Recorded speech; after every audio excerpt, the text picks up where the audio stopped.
Ang programang ito ay rated SPG. Striktong patnubay at gabay ng magulang ang kailangan. Maaaring may masiselang tema, lengguwahe, karahasan, sexual, horror o droga na hindi angkop.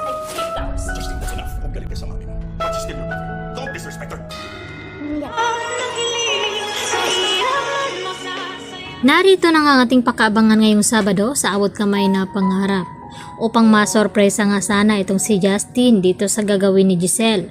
Ay dito naman na sinabi ni Giselle sa kanyang anak na gusto niya magiging komportable ito.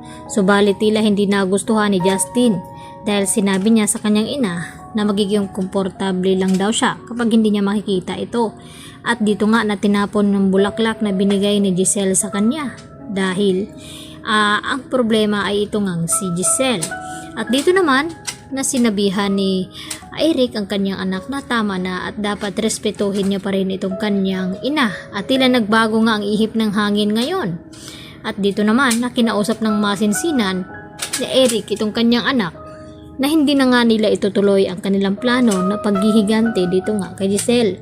Dahil naalala na naman ngayon ni Eric ang nakaraan nila ni Giselle kung paano sila nagsimula at nagmamahalan.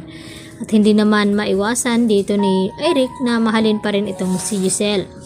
At dito nga nagulat itong si Justin na mabaliwala ang kanilang mga plano. Samantala, gulat na gulat naman itong si Nerissa nang makauwi nga itong si Dax sa kanila.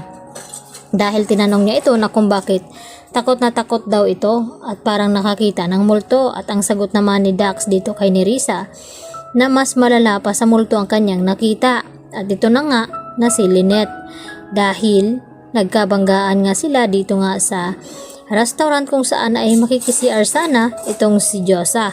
At dito nga natatandaan ni Lynette ang pagmumukha ni Dax na siya nga ang pumasok doon sa pamamahay nila ni Carlos. At maya-maya nga agad din na dumating itong si RJ at nagulat pa nga itong si Lynette nang biglang hawakan siya nito. At napayakap naman itong si Lynette dito kay RJ dahil sa kanyang matinding takot at trauma. Samantala, matapang naman na hinarap dito ni Annalyn ang challenges na ibinigay dito ni Doc Carlos sa kanya na dapat patunayan daw ni Annalyn na ang pagiging genius nito. Dahil sinabi ni Annalyn na marami naman daw na senior sa kanya na pwedeng mag-handle dito nga kay Miss Pokwang.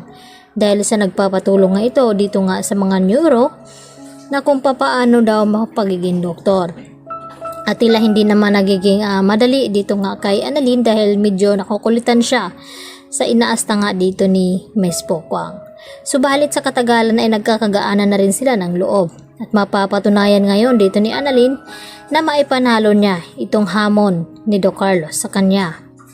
At dito naman nakabado itong si Nerissa sa ibinalita ni Dax dito sa kanya na baka hindi magtagal ay tatawag ng pulis itong si Lynette upang ipahuli ito. At dahil nakilala siya nito baka madamay din itong si Nerissa. At dito naman na sinabi ni Nerissa kay Dax na dapat hindi na muna daw siya maglalabas ng bahay lalo pat pinaghahanap siya ng mga kapulisan ngayon dahil siya din ang kasama dito ni Balahadja na dumukot dito nga kay Don Pepe. Lalo na't papunta ngayon itong si RJ sa presinto upang makibalita kung may update na ba daw dito sa mga kriminal na patuloy pa rin na hinahanap ngayon. Kaya ang hindi inasahan na makita ni RJ roon ay walang iba kundi itong si Lynette dahil magre-report nga ito sa kanyang nakabanggaan. Yan po ang ating pakatutukan at pakabangan mamaya. Dito lamang yan sa Abot Kamay na Pangarap.